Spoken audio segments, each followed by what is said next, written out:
Welcome to Ingenium. India में 15 साल पहले कार का मतलब होता था सिर्फ मारुति। मारुति सुजुकी की शुरुआत 1983 में हुई थी, मारुति 800 को लॉन्च करके। मारुति इंडिया में 38 साल से अनडिस्प्यूटेड लीडर है।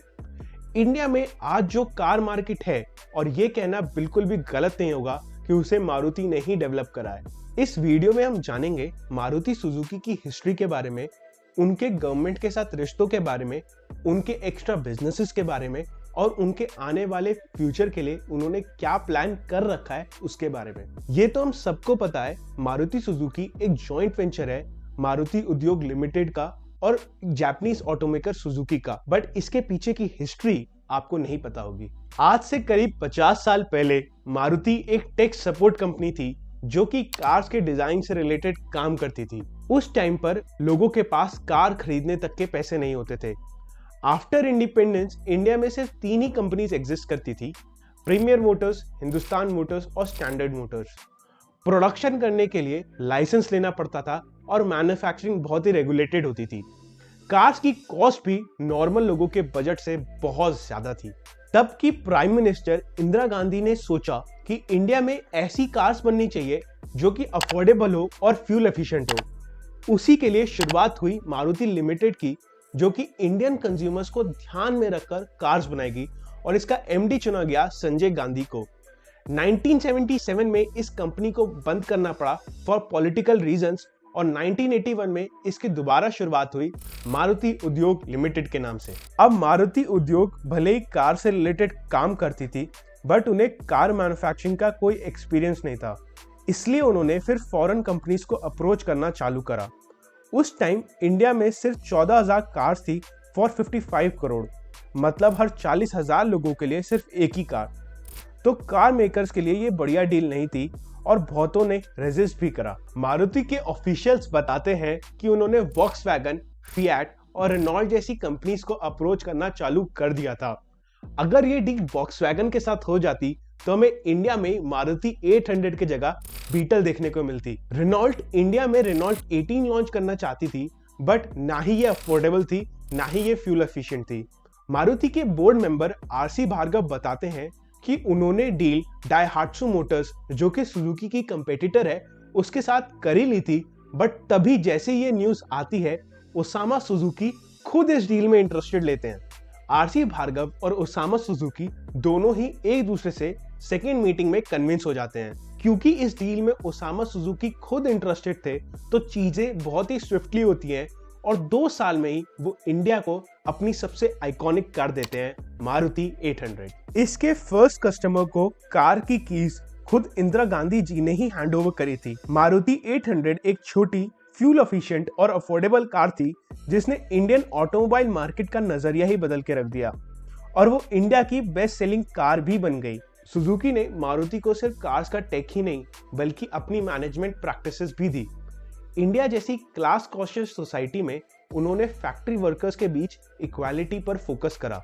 उन्होंने पूरी फैक्ट्री में सिंगल कैंटीन रखी और एग्जीक्यूटिव और वर्कर्स के बीच में सेम ड्रेसेस भी रखी। ये बातें सुनकर आज आपको बहुत ही नॉर्मल लग रहा होगा, बट बिलीव मी, 40 साल पहले ये बहुत बड़ी बात थी। पहले मारुति सुजुकी का कंट्रोल गवर्नमेंट के पास था और मेजॉरिटी स्टेक भी गवर्नमेंट के पास था, बट ये सिनेरियो धीरे धीरे चेंज होता गया। मारुति सुजुकी में सुजुकी अपना स्टेक बढ़ाती गई। 2002 में मैनेजमेंट सुजुकी के पास आ गया और इसकी वजह से सुजुकी को बहुत फायदा हुआ। उससे पहले डिसीजंस बहुत ही धीरे धीरे होते थे because of the bureaucratic structure. 2007 के बाद से गवर्नमेंट मारुति सुजुकी में कुछ भी नहीं ओन करती, और गवर्नमेंट की इस डिसइन्वेस्टमेंट के बाद ही सुजुकी ने अपनी 2 व्हीलर फैक्ट्री भी लगाई, और आज सुजुकी इंडिया का 6th लार्जेस्ट 2 व्हीलर ऑटोमेकर है। मारुति सुजुकी ने जो भी कार लॉन्च करी वो हमेशा गवर्नमेंट पॉलिसीज को ध्यान में रखकर ही करी। 2006 में कॉम्पैक्ट कार्स पर एक्साइज ड्यूटी 24% से सिर्फ 16% हो गई। ये गवर्नमेंट ने इसलिए करा ताकि इंडिया कॉम्पैक्ट कार्स के लिए एक्सपोर्ट हब बन सके। कॉम्पैक्ट कार्स वो हुई जिसकी लेंथ 4000 mm से कम हो और इंजन 1200 सीसी से कम हो। इसी कारण रिट्स और स्विफ्ट, जो पहले 1300 सीसी में लॉन्च होने वाले थे, उन्हें बाद में 1200 सीसी से कम में लॉन्च करा गया। ये एक बहुत बड़ा रीजन है जो कि फॉरेन ऑटोमेकर्स को यूरोप की कार्स इंडिया में सेल करने से रेजिस्ट करता है। मारुति की ऑलमोस्ट सारी कार्स कॉम्पैक्ट कार्स की कैटेगरी में आती है और इसलिए उन्हें एक अच्छा डिस्काउंट प्राइस मिलता है as compare to their competitors. Maruti आज अंडर 5 लाख की कैटेगरी में अनबीटेबल बन चुका है। 1993 में ऑफिशियली लाइसेंस राज खत्म हुआ और अब कोई भी ऑटोमोबाइल मैन्युफैक्चरर इंडिया में आके कार्स मैन्युफैक्चर कर सकता था। 2002 में 100% एफडीआई भी अप्रूव हो गया था, मतलब कोई भी कार कंपनी इंडिया में आकर 100% कंट्रोल अपने पास रख सकती थी। इससे इंडियन ऑटोमोबाइल मार्केट को एक बहुत अच्छा बूस्ट मिला और अगले 3 साल तक इंडियन ऑटोमोबाइल मार्केट 77% से ग्रो करा। मारुति कार्स में अनडिस्प्यूटेड लीडर था with 84% market share in 1998, but time के साथ ये कम हो रहा था because of competition from local as well as foreign players. But इस टाइम भी मारुति ने इसे अच्छे से टैकल करा। मारुति ने एम करा फॉर इंडिजनाइजेशन ऑफ 85% टू 90%। इसकी वजह से वो फॉरेन करेंसी में होने वाले फ्लक्चुएशन को भी टैकल कर पा रही थी।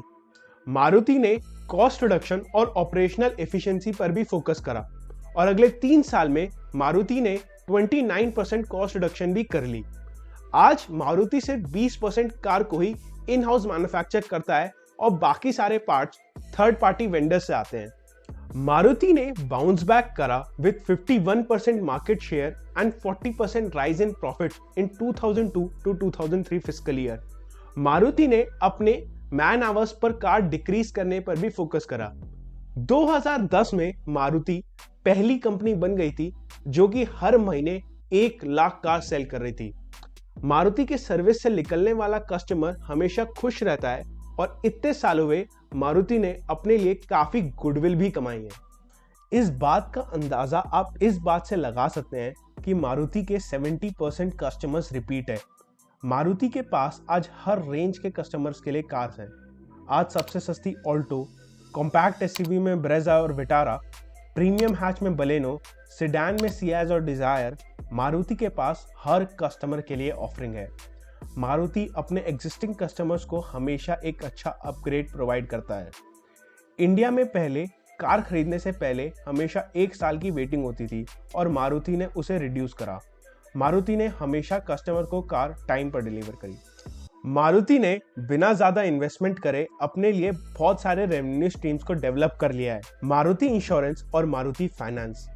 मारुति इंश्योरेंस लोगों को हैसल फ्री क्लेम करने में प्रोवाइड करता है और मारुति फाइनेंस जिसमें उन्होंने बैंक्स और एनबीएफसी से पार्टनर करा है। फाइनेंसिंग हमेशा कार खरीदने टाइम एक बहुत बड़ा फैक्टर रहता है और आज 80% of the car financing Maruti खुद संभालता है। मारुति ने अपनी end to end fleet management service पर भी फोकस करा, जहां पे वो कॉर्पोरेट को एंड टू एंड सारी सर्विसेज प्रोवाइड करते हैं। मारुति ने सिर्फ इतना ही नहीं बल्कि अपना खुद का ड्राइविंग स्कूल भी चालू करा, जहां पे उन्होंने शोरूम्स के अंदर इंक्यूबेटर सेटअप करे। इससे फायदा ये होता था कि जो भी बंदा गाड़ी सीखने आता था वो अपने आप कस्टमर में कन्वर्ट हो जाता था। मारुति ने प्री ओन्ड कार मार्केट की अहमियत 2001 में ही समझ ली थी और तभी से ट्रू वैल्यू की भी शुरुआत हुई। आज ट्रू वैल्यू के इंडिया में 560 आउटलेट्स हैं और ट्रू वैल्यू के थ्रू मारुति अपने एक एग्जिस्टिंग कस्टमर को उसकी यूज कार्स की अच्छी प्राइस प्रॉमिस करता है और फिर उन्हें रिफर्बिश करके इंश्योरेंस और फ्रेश वारंटी के साथ सेल भी करता है। इस वजह से रीसेल वैल्यू, जो कि बायर्स के दिमाग में हमेशा एक बड़ा फैक्टर है, मारुति हमेशा उसमें आगे रहा है। मारुति ने रियलाइज करा कि कस्टमर अगर ओवरऑल 100 रुपए खर्च करता है पूरी कार में पूरी लाइफ टाइम में, तो उसमें 33% कॉस्ट है, 33% फ्यूल है और 33% मेंटेनेंस है। और मारुति ने इस 33% वाले मेंटेनेंस पर भी फोकस करा। मारुति से पहले इंडिया में पोस्ट सेल्स एक्सपीरियंस नाम की कोई चीज नहीं होती थी और मारुति पहली कंपनी थी जिन्होंने पोस्ट सेल्स एक्सपीरियंस प्रोवाइड करवाया। आज इंडिया में मारुति के 1650 सर्विस सेंटर है 850 सिटीज में और मारुति के पार्ट्स इजीली अवेलेबल होते हैं, ताकि अगर आपको बाहर से रिपेयर करवाना हो तो भी आपको कोई दिक्कत ना हो। मारुति आज भी इंडिया का लीडर है विद 46% मार्केट शेयर और वो हर महीने 1,30,000 के अराउंड कार्स बेच रहा है और हर महीने टॉप 10 सेलिंग में से 6 मारुति की होती है। मारुति ये बात अच्छे से जानता है कि इंडिया में 10 लाख से कम बिकने वाली कार्स 70% से ज्यादा बिकती हैं और मारुति का फोकस भी उन्हीं पर है। आज कहीं ना कहीं कॉम्पैक्ट एसयूवी के सेगमेंट में वो नेक्सॉन और क्रेटा से पीछे रह गई है, बट उसी के लिए वो अगले साल फ्रॉन्क्स भी लॉन्च कर रहे हैं। मारुति इलेक्ट्रिक के मामले में बहुत ही बियरिश है। इलेक्ट्रिक व्हीकल्स में मेजर कॉस्ट बैटरी का है और जब तक इलेक्ट्रिक बैटरीज की कॉस्ट कम नहीं होती, मारुति ईवीज में इंटरेस्टेड नहीं है क्योंकि कॉस्ट 10 लाख से ऊपर चली जाएगी। मारुति ने वैगनआर ईवी और ईवीएक्स मॉडल बना के रख रखा है, बट उसे प्रोडक्शन में नहीं डाला है। मारुति का मानना है कि इंडिया का चार्जिंग इंफ्रास्ट्रक्चर भी अभी उतना मैच्योर नहीं है। अब देखना यह होगा कि क्या मारुति अपनी लीडर पोजीशन मेंटेन कर पाता है या फिर हुंडई और टाटा से अपनी पोजीशन लूज कर देता है। मारुति जहां आज ईवी को लेके बियरिश है और टाटा फुल बुलिश है, तो क्या ईवी के रेस में क्या वो टाटा से पीछे रह जाएंगे या फिर वो कैचअप कर लेंगी? और अगर आपको टाटा की ईवी स्टोरी के बारे में जानना है तो हमारी वीडियो को चेकआउट करना मत भूलिएगा।